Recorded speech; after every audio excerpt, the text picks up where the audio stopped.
Fala, galera do nono ano, bem-vindos à nossa terceira aula de Sociologia, tá? Hoje a gente vai continuar falando ali sobre a importância da ética, tá? Nós estamos tratando sobre ética profissional. E no texto que a gente vai abordar hoje, que é o texto da página 39, tá? A gente vai falar justamente sobre a ética médica. Então, dentre todas as profissões, né, a gente vai falar um pouquinho sobre o Código de Ética Médico, tá? Podia falar do advogado, do engenheiro, do professor, sim, né? Mas o livro de vocês escolheu falar sobre o médico, então paciência, tá? Eu vou pedir que você observe bem, porque nessa aula eu trouxe para vocês alguns princípios da ética médica, né? Que não estão tão claros assim no texto que está no teu livro.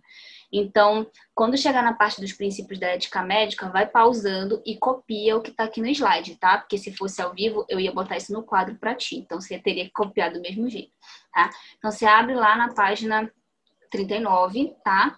E a gente vai começar a falar sobre a necessidade da ética, nesse caso, falando sobre a responsabilidade médica, né? Uma visão ali dentro da ética médica, tá? Vamos começar a entender uma coisa importante. Aqui a gente vai tratar um pouquinho, né, de questões meio filosóficas, né, mas um pouco práticas também. Vida, saúde e morte são questões morais. São mesmo, tá?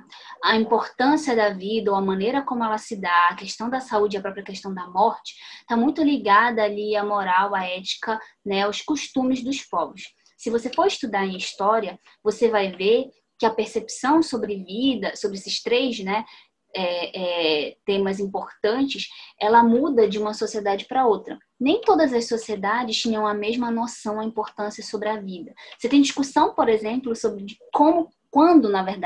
quando começa a vida, né, dentro do útero, por exemplo. Algumas pessoas consideram que é no momento da concepção, ou seja, no momento que o espermatozoide encontra com o óvulo. Outras consideram que não é nesse momento, é quando o embrião se fixa no útero da mulher. E outras ainda que você pode, né, desprezar essa vida ou não considerar ela como uma vida, né, até o terceiro mês de gestação, porque só a partir daí é que sim, passa a ser uma vida. Então todas essas são discussões morais também, né, sobre morte. Quando você tem, por exemplo, aqueles casos de alguém está internado em estado vegetativo, ou seja, ele só sobrevive porque ele está ligado a aparelhos. Então, ele está realmente vivo ou ele não está? É direito da família chegar lá e desligar os aparelhos ou não? Né? Então, todas essas questões, elas são sim questões também morais, né? Não são só questões científicas, tá? Então, a gente pode dizer, tá, que tudo isso, essa questão de vida, saúde, morte, né? A gente pode fazer algo a respeito delas, né? E, consequentemente, nós temos o poder de decidir o que fazer, de usar aí a nossa capacidade, né? Então, isso significa que boa parte do nosso destino, né, ou pode ser resultado de uma decisão deliberada. Por exemplo, alguém que decide fazer um aborto, ou alguém que decide não se cuidar de uma doença que ele acabou de descobrir. Né? Alguém que decide que quer doar órgãos ou que quer tirar a própria vida, né? Ou que se ficar em estado vegetativo quer que desliguem os aparelhos, tá? Todas essas questões, elas também passam pelo nosso poder de escolha, né? E se a gente tem poder de escolha, lembra, a gente já falou sobre isso, né? Então significa que a gente tem que ter ali uma conduta racional sobre os nossos atos, porque o ser humano, diferente de outros animais que agem por instinto, né? Ele tem esse poder aí da racionalidade, ele não age instintivamente, né? Assim, meramente, tá?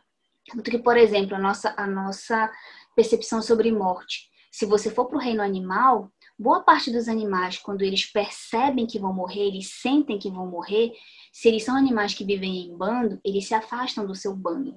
O cachorro faz isso, o leão faz isso, o elefante faz isso. Eles se afastam do seu bando, eles se isolam, né?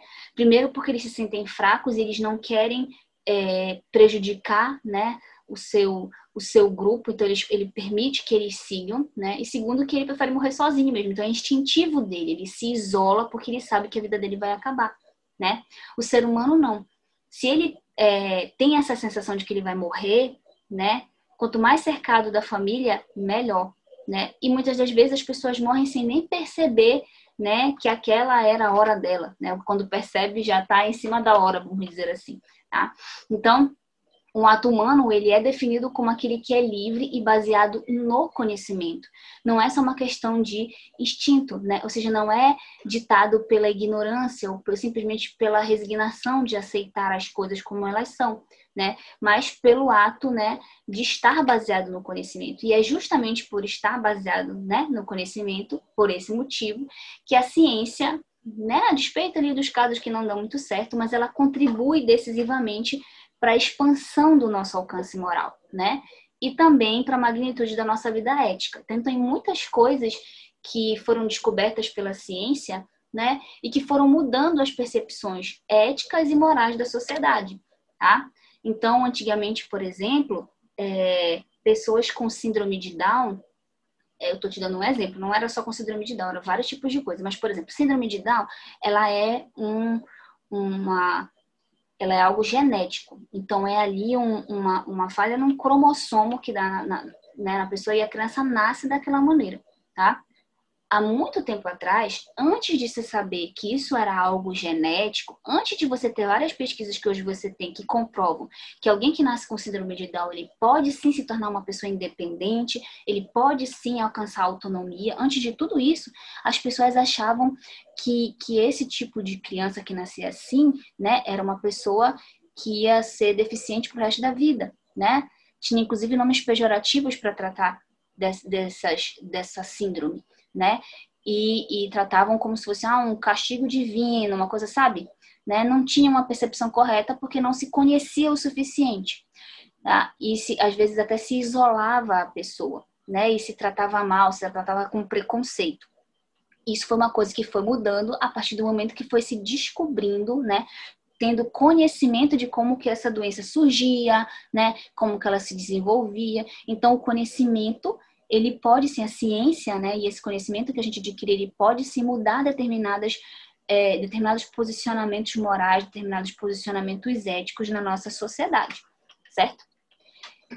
Qual a relação que a gente tem com a moral e a medicina? Tá? Porque justamente o médico, ele é aquele tipo de profissional que ele lida com uma área muito sensível das pessoas, é a saúde, né? E aí, dependendo de como está essa saúde, né? Isso pode determinar a vida ou a morte das pessoas, tá? Dependendo do que vai ocorrer. E isso é sério, tá? Claro que se você crê em Deus, você sabe que quem dá e tira a vida é Deus, né? Mas se o médico faz um procedimento errado, pensa, ele pode levar aquele paciente à morte, ele podia ter curado ele, mas ele fez um procedimento errado, olha aí, né? Então, qualquer discussão sobre moral e medicina, é necessário a gente delinear aí a nossa liberdade moral. Você vai ter alguns países, por exemplo, em que é permitida a eutanásia. O que é a eutanásia? É justamente a pessoa escolher tirar a própria vida. Por exemplo, assim, a pessoa vive em estado vegetativo, né? E aí ele não quer viver daquele jeito. E ele simplesmente escolhe que ele quer morrer. E aí o médico vai lá e pratica a eutanásia, né? Alguns locais, por exemplo, permitem um aborto em qualquer período da gestação, né? Não só em casos específicos. No Brasil é permitido, mas em casos específicos, né? Mas assim, a mulher engravidou, a menina engravidou, não quer o filho, vai lá e tira, tá? Alguns países aceitam isso, outros não, né? Então isso vai acabar delineando, né, aí a liberdade moral que se tem ali na ação humana em determinadas sociedades, tá? E também as decisões que nós vamos ter sobre a vida e sobre a morte, tá? E isso deve ser feito de tal maneira que tais eventos, a vida e a morte, né, possam tornar-se decisões verdadeiras e não meras fatalidades biológicas, tá?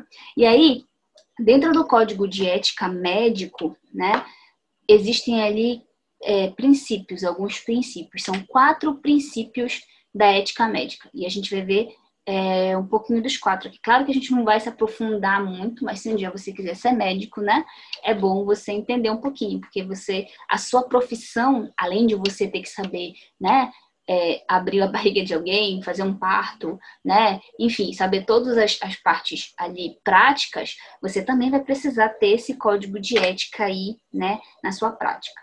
Então, o primeiro princípio é o princípio da autonomia. O que é o princípio da autonomia?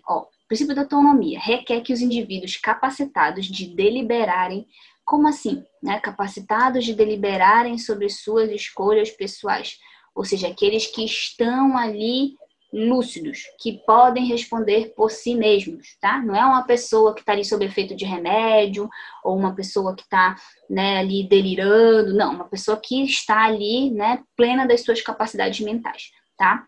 Eles devem ser tratados com respeito pela sua capacidade de decisão. Então, por exemplo, as pessoas têm direito de decidir sobre as questões que são relacionadas ao seu corpo, à sua vida.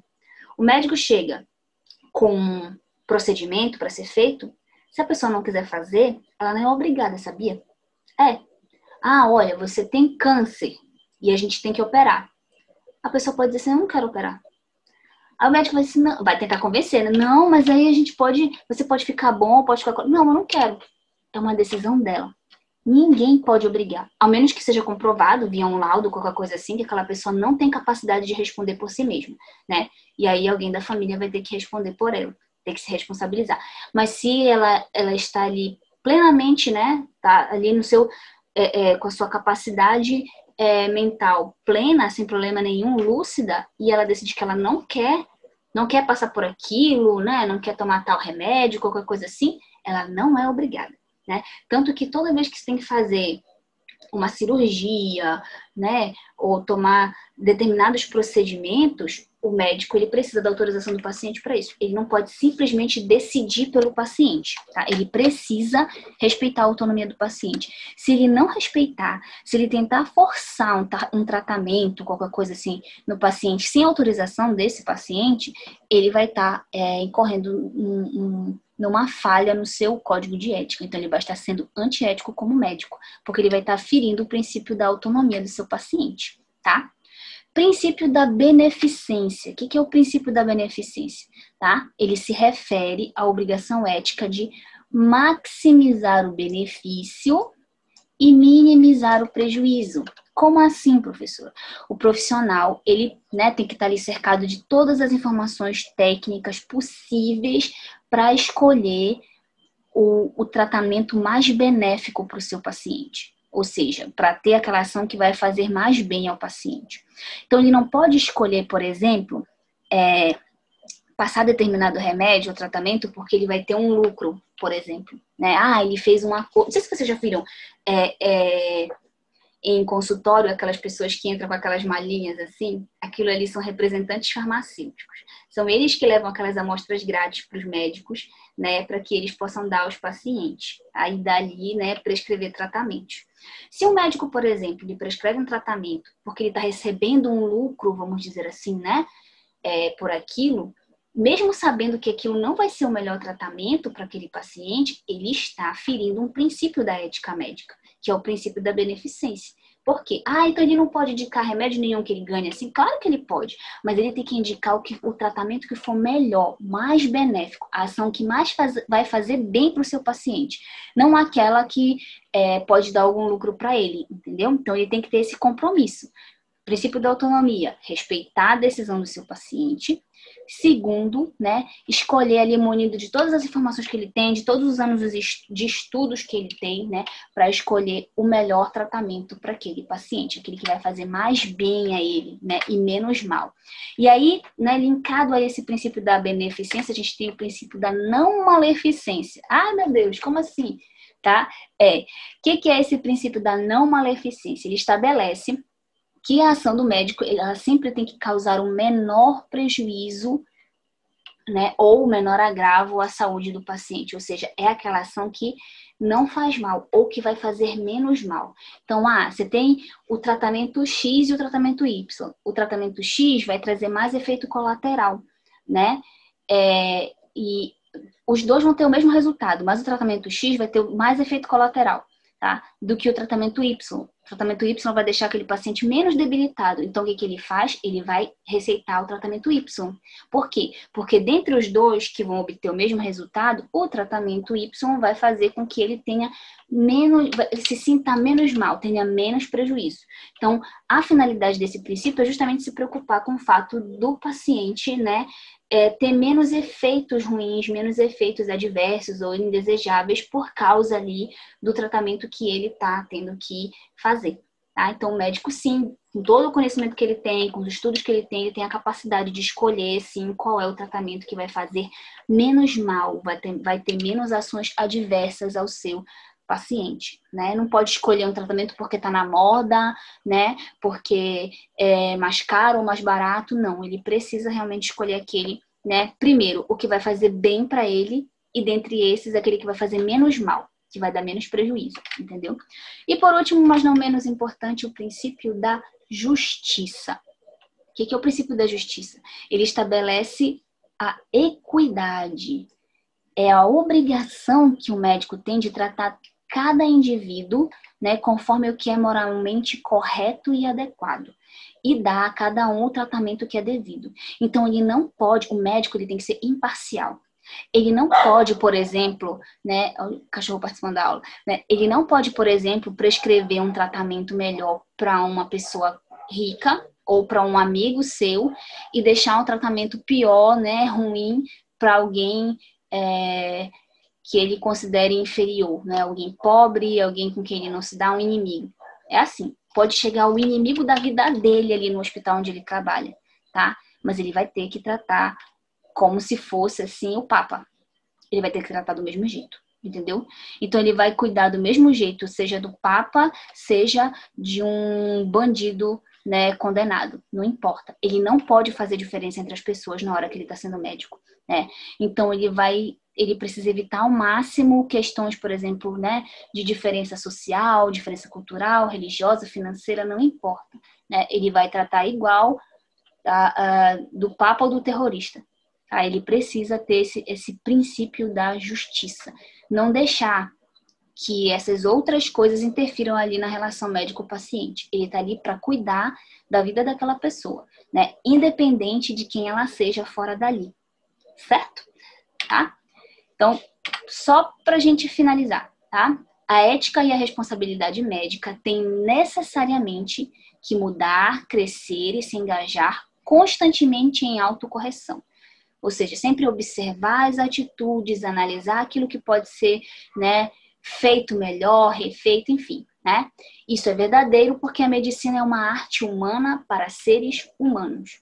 Nunca deixar de entender ou nunca esquecer, né, que quando se fala de ética médica, está falando de uma prática que vai lidar com seres humanos. É por isso que você precisa ter, né, se você for ser médico, ou mesmo que você não queira ser médico, todo mundo aqui já precisou fazer um tratamento, alguma coisa assim, né?